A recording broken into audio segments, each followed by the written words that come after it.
Guys are well, life is good, and look at the beautiful land behind me here. I dropped a passenger off early on, not too far from here, and I thought this would be a nice chance to make a video and get some fresh air and stretch my legs. There's often public walk paths along most lands, and right of passage or right of way to walk, and I'm taking advantage. And it's beautiful, it looks like it's dry, but this is actually wheat behind me, and it's been harvested, and the leftover stuff, it's the stubble that's left over. And it's so good, just to walk and take advantage of the weather here in the UK when it's not raining like the usual it does. The weather's been nice, the summer's been good, and we're coming towards the end of August where things will change, but it's still nice and warm, and it's important to take advantage, to go out, get some fresh air. It's beautiful, friends. Land is amazing. And it brings me to addictions. As you know, I gave up smoking cigarettes, and with the right mindset you can give up anything, whether it's cigarettes, alcohol, vaping, cannabis, you name it. It can be done with the right mindset. And just like this land here, you look behind us here, it looks like it's dead, more or less. It needs water and what have you. The harvest has been done, but as you can see behind us, the stubble is still in the ground, the roots are still there. So in a way, I've passed the 3-month mark, and I'm no longer a smoker. You could no longer be a drinker, but the roots of these addictions are still in our body. And the metaphor I'm trying to use is that the urges, the memories of having this product, whether it's cigarettes, alcohol, are still with us. And any moment we can relapse, moments of crisis or weakness, if we don't have a mindset in the right place. I may look like I'm no longer a smoker, my life has changed for the better, I'm fitter, healthier, which is all right and correct. However, the root of that evilness, the addiction, is still in our body.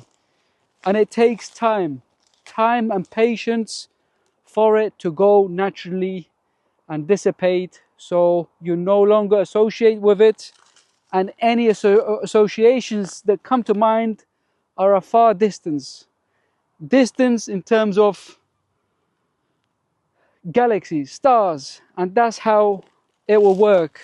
With time, you will not even associate yourself with any addiction, and it will work. It will work, friends. So I am not naive or gullible that these addictions are still in our sort of bloodstream to an extent, are chemicals in the body or are subconscious. So when you have a coffee, in some cases where people drink, they have a drink and it associates with cigarettes. Also alcohol. So there's a lot of addictions out there, but with the right mindset, you can give it up and never let your guard down in terms of giving it a try, having it a go, a one-off. And that's how people usually relapse.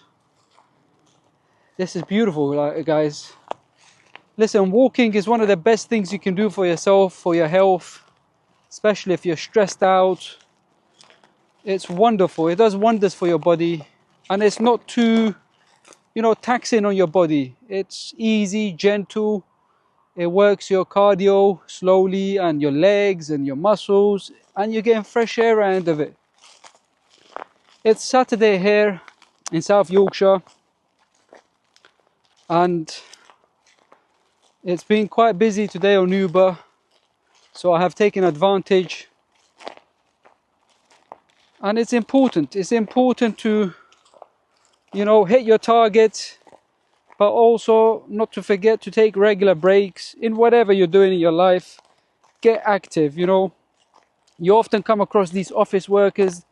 They earn a lot of money, but they have a lot of health issues as well, because they're sitting down on the desk, on the chair in front of a desk, and it causes a lot of problems, muscle aches, back problems, and so on.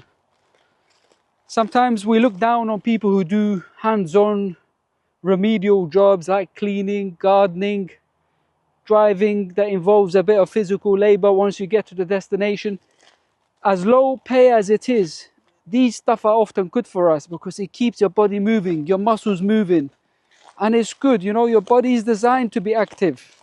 It's not designed to be sitting down on a chair 8 hours a day and in front of a screen. It's not a natural way to live, friends. So it's best to get active, you know, even if you have an office job, get active. Get active to better your body. Because it's this same body that will carry you through your old age and your life ahead of you. And you want it to be in the best form it can be. I've noticed when I pick up passengers, 98% or 95%, these are estimates from the top of my head, from my own experience. It's the poorer working people that usually tip us. You won't see a rich person. I pick up quite a few of them actually, the wealthy persons. You can tell from the area, the properties you pick them up from, and you try to give the same level of service to them as you would anyone else, but they very rarely tip people. And it's another example that maybe it's in human nature. The richer you get, the tighter you become. You know, you become stingy, tight. Whereas most of my tips usually come from working class, ordinary people like myself. They tend to be the most tipping and generous people and loving. And I don't know why that is. Obviously, we know money affects people and it changes their behavior. But it just shows you, you know, people change. And often not for the better. And this is one thing I've picked up whilst working on Uber as a driver part-time. Life is... It's nice. It's views like this is wonderful, you know. And this is the beauty about living up here in south of Yorkshire. We've got lots of hills. We've got the Peak District. Few hours north, you've got the Lake District.